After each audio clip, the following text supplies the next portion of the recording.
ар кайсыңызбен бирге бүгүнкү күндө дефект акциясындайбыз.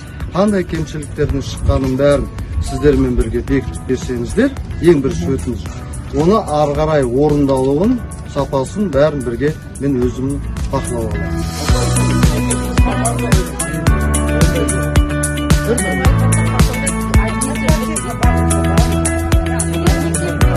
Bir haftada баарыңызбен осы сметаны жасасаңыздар, бәндегі дефект акт дейді ғой, тексеріп бәрін қарап шықсаңыздар, ендігі аптада осы жерге келіп, сіздердің қолыңызша сонымен бекітсем.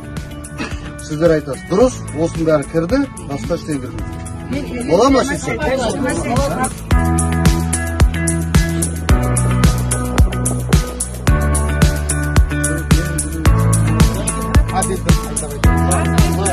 Қанша үй өңдеді? 51 үй. 51 үйдің бәріне комиссияға бәрін кіргізіп, пәтермен өтіп шығасың. Мен мердігерлердің бәріне құрылысты бастаған кезде бәрін